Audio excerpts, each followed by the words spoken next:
The pine forest held its breath. Staff Sergeant Derek Vaughn pressed his gloved hand against frozen bark. -18°C. The kind of cold that turned breath into ice. December 24th, 2,200 hours. 6 men deep in the Carpathian wilderness. Actual, this is Raven 6. Checkpoint Delta reached, no visual contact. Static crackled. Copy, Raven 6. Maintain surveillance posture. Behind him, Corporal James Hendricks grinned. My daughter's opening presents right now. Focus, Hendricks. Petty Officer Nathan Cross checked his watch. My mom's making cranberry sauce. Yours doesn't smell like anything, Lance Corporal Ryan Foster said. The banter was normal. SEAL Team 7 had worked together for 2 years. This reconnaissance mission was routine. Observe the mining facility. Confirm no hostile activity. Extract before dawn. Too simple. Vaughn scanned the tree line. Snow fell in thick curtains. The trees stood like cathedral pillars, branches heavy with white. Christmas Eve in a winter wonderland. Something wasn't right. He'd learned to trust that feeling in Kandahar. The forest was too quiet. Not silent, this was absence. No owl calls. No branch crack from deer. Even the wind seemed hesitant. Hold position, Vaughn commanded. Specialist Lucas Wade pulled up his GPS. Sir, interference. Satellites drifting. Weather? Patterns weird. Rhythmic. Wade stopped. Fresh boot prints in the snow. Military tread. Leading east, perpendicular to their route. We're not alone, Cross said. Vaughn's hand moved to his rifle. Hendricks, check thermals. Hendricks swept his scope. Negative on heat signatures. Weight cold spot. 200 meters. Bearing 045. A cold spot. Someone masking their heat signature. Advanced tech. Not local militia. Raven 6. To actual. Possible. Hostile. The radio died. Complete blackout. Comms down, Wade said. All frequencies. Someone's jamming us. Vaughn's mind raced. 30 minutes from extraction, no communications. The mining facility was a kilometer northeast shelter or trap. We moved to high ground. Standard dispersal. Wade, alternate frequencies. Cross, point, Hendricks. The forest exploded. The mine detonated under Foster's foot. The explosion wasn't large, directional, designed to maim. Foster's scream cut through the night as he went down, leg torn below the knee. The team scattered. Vaughn dragged Foster behind a boulder, reaching for medical supplies. Contact! Multiple positions, Cross shouted. Muzzle flashes erupted. Measured. Professional bursts. Suppressing fire from 4 positions, creating a kill box. Vaughn pressed gauze against Foster's wound. Stay with me, Ryan. My leg. You're going into shock. Breathe. Silenced rounds chipped bark overhead. Subsonic ammunition. Professional operators. Wade crawled to their position. Radios dead. Not jammed, fried. Electromagnetic pulse. Nation-state level technology. Hendricks Cross. Sound off. Here, Cross called. 2 shooters. They're hurting us. Hurting. The trap had already closed. Hendricks. No response. Laughter crackled through a speaker in the trees. Someone broadcasting on a frequency their dead radios could still receive. American soldiers, a voice said in accented English. You are surrounded. Surrender or die slowly. Russian trained. This wasn't random. They'd been expected. Cross fired toward a muzzle flash. Sir, they're tightening the noose. Foster couldn't walk. Running meant leaving Hendricks. Staying meant dying. The mine had driven them toward a ravine-frozen creek bed. Steep banks. Natural kill zone. They're not trying to kill us yet, Wade observed. This is psychological. True. The shots were close, but not lethal. Suppressing. Channeling. Another burst from behind. Vaughn spun. Nothing visible. Snow created a white wall. Movement left. Cross-fired. A body dropped from a tree. A dummy. Tactical mannequin in winter gear. They're playing with us, Wade whispered. The laughter returned. We know where you are. This forest is ours. You are entertainment. Foster groaned. Sir, don't let them take me alive.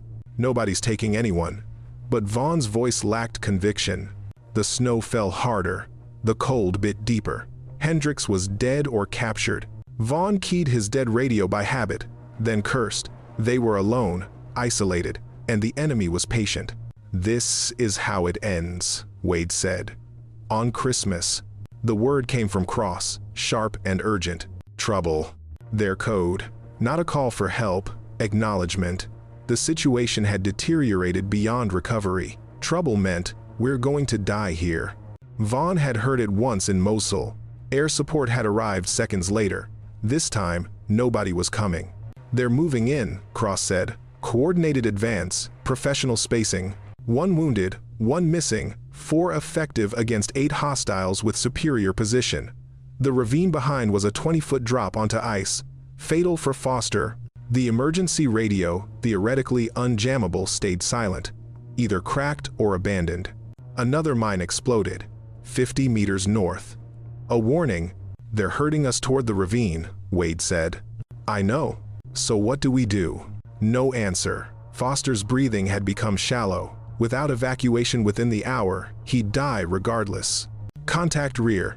Full encirclement. Cup-shaped depression, enemies on 3 sides, ravine on the 4th, annihilation geometry. The voice returned. "You see the stars, American? Very beautiful. In my country, we say, dead men see the best stars. Show yourself, coward." Laughter. "Soon. First, I want you to understand that all your training means nothing here. You are meat in a trap." Wade's hands shook. "Sir, the backup beacon." "Do it." Wade pulled the device, pressed activation. Nothing. "It's dead too. Multiple EMPs. Everything's fried." That was it. No communications, no rescue, ghosts. Foster grabbed Vaughn's arm. "This is my fault. This is a planned operation. They knew we were coming." "How?" "Either a leak or they'd been watched for days." "They're moving in," Cross said flatly. 2 minutes. Vaughn checked ammunition. 3 magazines, 90 rounds, against 8 or more in fortified positions. "We make them pay. Every round counts." Wade nodded. Cross adjusted his grip. Foster fumbled for his sidearm. "Goodbye, Americans. Die knowing you were outmatched." Vaughn raised his rifle. This was it. Then a new voice. Female. Calm. American. "Wind 2 knots west. Shooter behind the birch tree at 200 meters. A suppressed shot cracked. A body fell. The woman continued. "Keep your heads down. Don't return fire. I'm working." Vaughn's brain struggled to process what had just happened. The enemy's speaker system went dead. The tactical frequency, the one that had been jammed solid for the past 20 minutes, now carried only one signal. Her signal, clear and professional. "Who is this?" Vaughn demanded. "Identify yourself." "Later. Right now, you have 4 hostiles at your 3 o'clock, 2 at your 9, and 1 sniper on the ridge at your 6. The sniper is tracking your staff sergeant. I suggest he move 3 feet left. Now." Vaughn's tactical instinct overrode his questions. "Cross, move left." Cross rolled without hesitation. A bullet struck the log where his head had been 1 second earlier. Another suppressed shot from the unknown woman. Somewhere in the darkness, a man's scream cut short. "Sniper down," she said. "Hold position for 30 seconds. I need to adjust." Wade's mouth hung open. "Who the hell is that?" "I don't know," Vaughn said, "but she just saved Cross's life." The tactical frequency crackled. "Staff Sergeant Vaughn, your wounded man is going into shock. His left boot has ice formation. You need to elevate his leg and wrap it in your thermal blanket. Do it now while I handle the flankers." Vaughn did as instructed, his mind spinning. She knew his rank, knew Foster's condition. How long had she been watching? 2 more shots, 2 more impacts. No screams this time, clean kills. "That's 6 down," the woman said. 3 remaining. They're pulling back to regroup. You have about 90 seconds before they try a different approach. "We need extraction," Vaughn said. "Our communications are fried." "I know. EMP burst from the initial mine. Very sophisticated. Your standard gear wasn't hardened against it." "Where are you?" "Where I need to be." "Now listen carefully. The enemy commander is setting up for a mortar strike. He's realized he's losing men and wants to finish this fast. You need to move to coordinates 48.732 north, 23.191 east. There's an old drainage culvert. It'll protect you from the blast." Wade checked his backup compass, one of the few things that still worked. That's back toward the mining facility. 40 meters. Correct. And you have 75 seconds to get there before the first mortar round lands. Move now. Vaughn made the decision instantly. Cross, help me with Foster. Wade, your point. Move now. We're running out of time. They ran. It wasn't tactical. It wasn't coordinated. It was a desperate scramble through knee-deep snow, carrying a wounded man, trusting a voice they'd never heard before, praying she was right about everything. Foster screamed as his leg bounced against Vaughn's shoulder. Wade nearly fell into a hidden depression. Cross's breath came in ragged gasps. "Culvert ahead," Wade shouted loudly.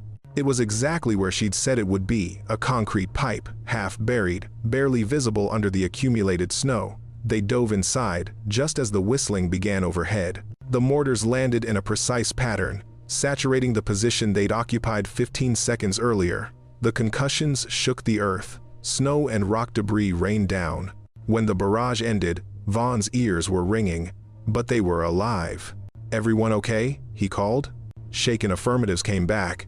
The woman's voice returned. "Nice running. The hostile commander is now repositioning. He thinks you're dead, but he'll send someone to confirm. I'll intercept them. Stay in the culvert for 5 minutes. Don't move. Don't talk. Thermal discipline." "Wait," Vaughn said. "Who are you?" "Someone who remembers Christmas Eve differently." Then silence. She watched through the scope as the enemy commander sent 2 men forward. Professionals. They moved well, using cover, checking angles. But they were operating on assumptions that their targets were disoriented, scattered, possibly dead. They were wrong. The woman adjusted her position slightly. The cold didn't bother her anymore. After 8 hours lying in the snow, her body had entered a state beyond discomfort. Controlled hypothermia. Dangerous, but necessary. The rifle in her hands was a Barrett M82A1, modified extensively.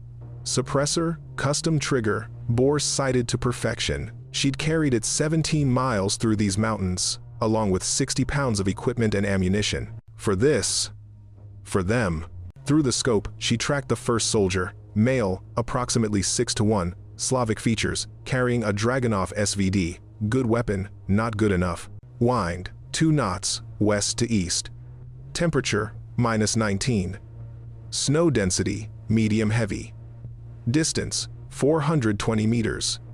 Elevation angle, -12 degrees. She exhaled slowly, finding the space between heartbeats. Squeezed. The rifle recoiled. The suppressor reduced the sound to a loud cough, masked further by the forest and snow. The bullet took the man in the center mass, punching through his thermal vest. He dropped without a sound. His partner reacted instantly, diving for cover. Well trained. She'd expected that. Her second shot caught him mid-dive, the bullet entering through the gap in his armor at the armpit. Precision anatomy. He landed in the snow and didn't move. Through her radio earpiece, she heard the enemy frequency she'd cracked their encryption 20 minutes ago. Angry voices in Russian.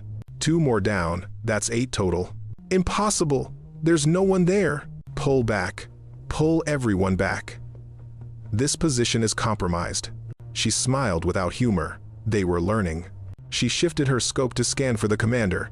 He'd be the one hanging back, the one making calls. There. Thermal signature behind a rock formation, speaking into a radio, gesturing. Range, 610 meters. Difficult shot, but not impossible. She calculated trajectory, accounting for the increased distance and the fact that her target was partially concealed. The bullet would have to thread through a gap no wider than 8 inches. Her finger found the trigger. Then she hesitated. Not yet. If she took the commander now, the remaining soldiers would scatter, and hunting them down would take hours. Hours the wounded SEAL couldn't afford. Better to let the commander consolidate his forces, thinking he was regrouping for a final assault. Then she'd end it. "Staff Sergeant," she said into the radio, "the enemy is pulling back temporarily. Your wounded man needs antibiotics. In your medkit, there should be." "Already done," Vaughn interrupted. "But his blood pressure is dropping. We need real medical attention." "I know. Hold position for another 10 minutes. I'm going to create an opening for extraction." "Negative. We don't leave without Hendricks." She'd been afraid of that. SEALs never left anyone behind. It was admirable and tactically stupid in equal measure. "Hendricks is dead," she said flatly. "They executed him 30 minutes ago. I'm sorry." Silence on the radio. "Then you saw it?" "Yes." "Then you know where the body is." "I do. We're not leaving him." She wanted to argue, wanted to explain that recovering a corpse wasn't worth risking 4 more lives. But she understood. In their position, she'd do the same. "All right," she said, "but we do this my way. The enemy has 3 soldiers left, plus the commander. I can take the soldiers, but you'll need to handle the commander when he breaks cover." "Understood. What's your plan?" "Give me 15 minutes, then be ready to move fast." She disconnected and began repositioning. This next part would be dangerous not for the SEALs, but for her. She was about to give away her location. But that was the point. 12 years ago. Different snow, different forest. Lieutenant Rachel Kane had been 24, the first female sniper in her unit.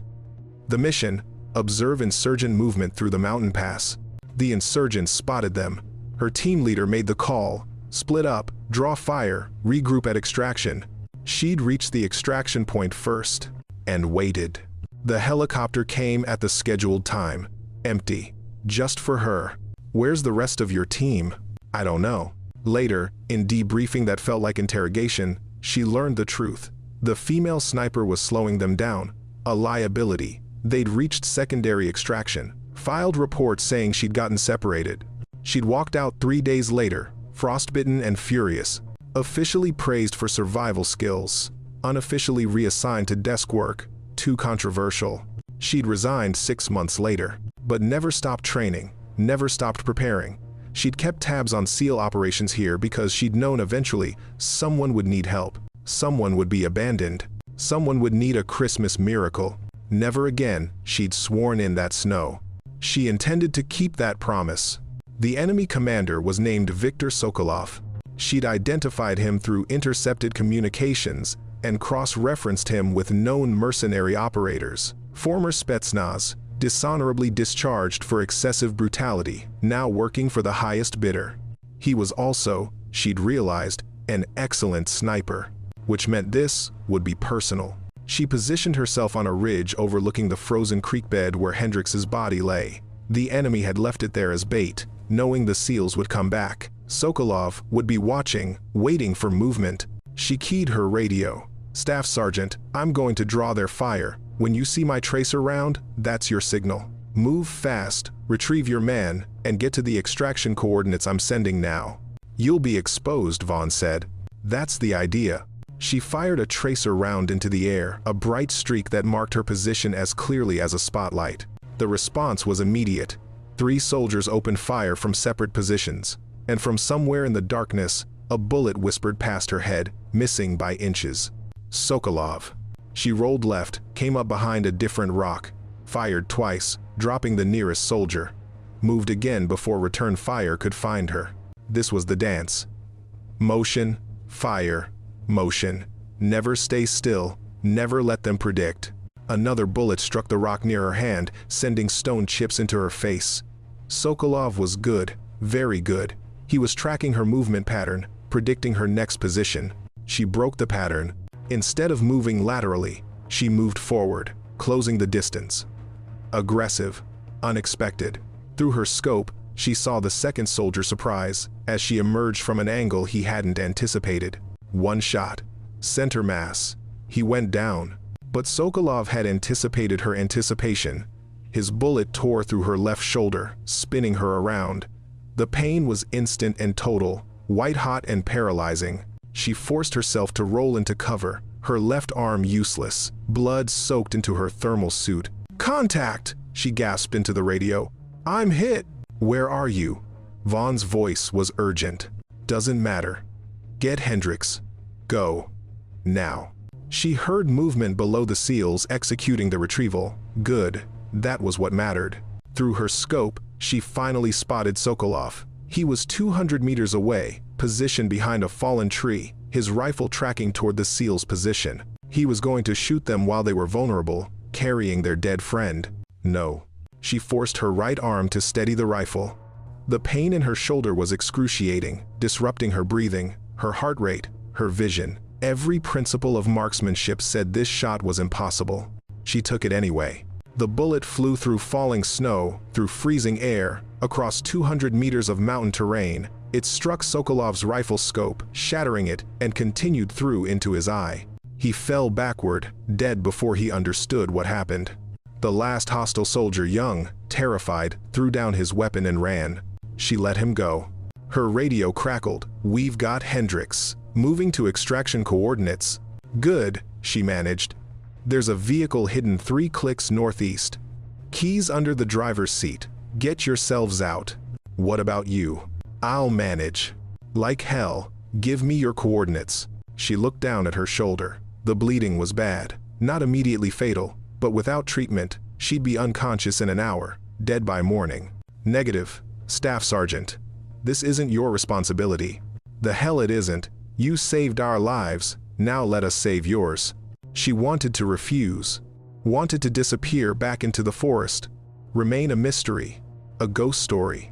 But she was so tired of being alone. "Coordinates incoming," she said quietly. They found her 15 minutes later. She'd managed to apply a tourniquet, but the blood loss had made her weak, lightheaded. When Vaughn and Cross reached her position, she was leaning against a tree, her rifle across her lap, looking almost peaceful. "Ma'am," Vaughn said, kneeling beside her, "let's get you patched up." "Rachel," she said, "my name is Rachel Kiney." Wade was already working on her shoulder, cleaning the wound, applying pressure. "Bullet went through." "That's good." "Missed the major vessels." "That's very good." She looked past them at Hendricks's body, wrapped in a thermal blanket. "I'm sorry I couldn't save him." "You saved 4 of us," Cross said. "That's 4 families who still have their fathers and sons. 4 sets of presents that'll get opened tomorrow." The sky was beginning to lighten. Dawn on Christmas Day, painting the snow-covered peaks in shades of pink and gold, blood and hope, mixed together. "Can you walk?" Vaughn asked. "Not really." "Then we'll carry you." They fashioned a stretcher from branches and thermal blankets. Foster, despite his own injuries, insisted on helping. Wade led the way, using his backup compass to navigate. The forest that had been a killing ground now seemed almost serene. The snow continued to fall, covering the blood, the bodies, the evidence of violence. Nature's way of forgetting. But Rachel wouldn't forget. None of them would. As they walked, Vaughn asked, "How did you know we'd be here?" "I didn't. Not specifically, but I've been monitoring operations in this region for 3 years. When I intercepted chatter about a trap being set for an American team, I came prepared." 3 years? Why? She was quiet for a moment. Then, "Because I know what it's like to be left behind, and I promised myself I'd never let it happen to someone else." They reached the vehicle, an old military transport truck, hidden under camouflage netting. Wade hot-wired it while the others loaded Hendricks's body and the wounded. Rachel sat in the back, her shoulder throbbing but manageable. Through the truck's rear window, she watched the sun rise fully over the mountains. Christmas morning. She'd made it through another one. "Where do we take you?" Vaughn asked. "Base? Hospital?" "Neither. Drop me at the access road, 5 miles out. I'll make my own way from there." "You're wounded. You need—" "I know what I need, Staff Sergeant. And it's not explanations to your superiors about who I am and why I was there." Vaughn studied her. Understanding dawned. "You're not officially here." "No. If we report this, there'll be an investigation. They'll want to know how you knew, why you were equipped, what your authorization was. And I don't have good answers to those questions." The truck rumbled down the mountain road, chains on its tires crunching through the snow. Wade drove carefully, aware that Foster and Rachel both needed gentle handling. After a long silence, Cross spoke. "Staff Sergeant, our radios were fried. No communication, no recording. As far as anyone knows, we fought our way out through superior tactics and training." Wade nodded slowly. "The enemy used EMPs. Everything electronic was destroyed. Can't prove anything that wasn't written in a post-mission report." Foster, pale but conscious, added, "And I was pretty out of it. Pain, blood loss. My memory's fuzzy on the details." Vaughn met Rachel's eyes. She saw the decision forming before he spoke it. "As far as official records will show," Vaughn said carefully, "SEAL Team 7 encountered a hostile ambush sustained casualties, and fought their way to extraction through coordinated small unit tactics. That's the report I'll file. Your superiors will have questions, Rachel said. They always do. But without evidence, without communications logs, it's just 5 soldiers telling the same story. And we're very good at telling stories. Rachel felt something unknot in her chest. Thank you, Vaughn said simply, for all of it. They rode in silence for a while, each lost in their own thoughts. Then Foster spoke, his voice weak but steady. Next Christmas, I'm staying home. No offense to anyone, but I've had enough snow for a lifetime. It surprised them all when Rachel laughed. 2 weeks later, Vaughn sat across from Captain James Morrison. Your report is thorough, Morrison said, but something doesn't add up. Sir? 5 men, 1 wounded, held off a professional force, recovered a fallen comrade, extracted with no support? That's correct, sir. Morrison leaned back. I've been in this business 23 years. I know what's possible and what's fairy tale. Vaughn met his gaze. With respect, sir, we train for the impossible. Morrison glanced at the map behind him. Satellite imagery shows thermal signatures consistent with multiple hostiles. And something else. A single signature, elevated, moving in overwatch pattern. Vaughn said nothing.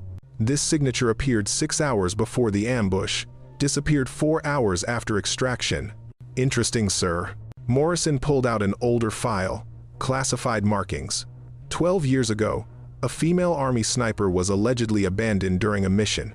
Lieutenant Rachel Kine, officially separated due to tactical circumstances. Unofficially, he paused. Rumors. Vaughn's expression remained neutral. Lieutenant Kane resigned, dropped off the grid. But there's a pattern. 7 incidents over the past decade, American units in trouble received unexplained assistance. Long-range precision fire, expert guidance, no operator identified. 7 incidents. 7 miracles. All remote regions, small units cut off from support. Every case, satellite shows that single thermal signature, elevated, professional, ghost. Morrison closed the file. If I investigated properly, I'd need to interview everyone, pull communications logs, destroyed, witness statements all corroborating, and explain to the Pentagon why we should prosecute someone who saved at least 35 American lives. Yes, sir. That sounds like a waste of everyone's time. It does, sir. Morrison stood, extended his hand. Good work out there. Navy Cross for Valor is being considered. Thank you, sir.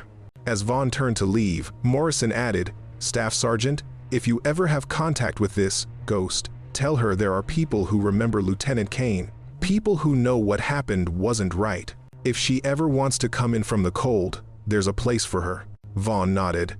I'll keep that in mind, sir. After Vaughn left, Morrison returned to the satellite images. The thermal signature sharp and clear for exactly 7 hours, then vanished. He added a note, designation, Christmas Angel, status, active, authorization, observe, but do not engage. He sealed the file. Some ghosts deserve to remain ghosts. 1 year later, December 24th. The house in suburban Virginia was decorated with lights and wreaths. Inside, Foster's daughter squealed with delight over the unicorn toy she'd finally gotten. Hendrix's wife hugged her sons close, treasuring a Christmas they'd almost lost. Wade's mother served her famous cranberry sauce, the one with orange zest, while Cross helped his father with the turkey, laughing at old family jokes. At Vaughn's house, his sister's family had gathered for dinner. The table was loud with laughter, warm with love, filled with the sound of family together. His nephew asked him to tell the story again, the one about Christmas in the mountains, about survival against impossible odds. Vaughn told an edited version. Brave soldiers, winter survival, teamwork, and determination. He left out the fear, the blood, the moment he'd thought they'd all die in that frozen forest. He didn't mention the ghost who'd saved them. Across the country, in a small cabin in Montana, Rachel Kane sat alone. No decorations, no tree, no presents. Just the silence of falling snow and the warmth of a wood stove. On the table beside her, the Barrett rifle rested, cleaned, and maintained, ready for the next mission she'd assign herself. Her shoulder ached. It always would. The bullet had done permanent damage, limiting her range of motion, but she could still shoot, still track, still save. A laptop showed news feeds, military movements, trouble spots, regions where small units might need help. She monitored them obsessively, the way other people followed entertainment, always watching, always ready. The Christmas lights from town were visible through her window, distant and colorful. She'd chosen this location specifically for that view, close enough to see civilization, far enough to remain separate from it. A knock at the door startled her. She moved to the window, hand on her sidearm. A figure stood on her porch, backlit by snow and moonlight, too dark to identify clearly. She opened the door, weapon ready. Staff Sergeant Derek Vaughn stood there, holding a thermos and a wrapped package. "How did you find me?" she asked. "I'm a SEAL. Finding people is part of the job description." He smiled. "Though I should mention it took me 3 months and help from some very talented analysts. You shouldn't have come." "Probably not. But my mom raised me to say thank you properly." He held out the thermos. "Coffee. The good kind. Not the swill we drink on missions." She took it, suspicious. "What's in the package?" "Open it." Inside was a Navy Cross medal, still in its presentation box. But someone had engraved additional text on the back. "For Lieutenant Rachel Kane, who never left anyone behind." "I can't accept this," she said, her voice tight. "Too bad. It's already yours. Captain Morrison authorized it. Unofficial ceremony. No photographs. No press. Just recognition from the people who matter." She stared at the medal, her vision blurring. "I'm not military anymore." "No, but you're still one of us.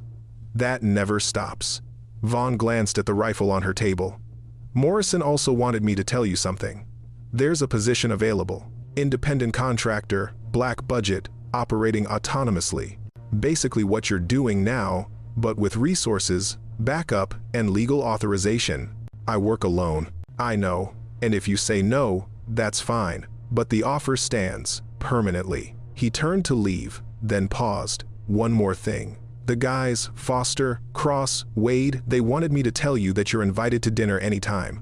Their families know you're the reason they're still alive, even if they don't know the details. I don't do family dinners." "I figured. But the invitation stands anyway." He started down the porch steps, then looked back. "Merry Christmas, Rachel." "Merry Christmas, Staff Sergeant." She watched him drive away, the taillights disappearing into the snow. Then she sat down, holding the coffee and the medal, and for the first time in years, she cried. Not from sadness, from something else, something like relief, like recognition, like being found after years of hiding. The snow continued to fall. Church bells rang in the distant town, marking midnight. Christmas Day had arrived. Rachel stood and walked to the window. She looked out at the lights, at the snow, at the world that had hurt her, and the world she'd chosen to protect anyway.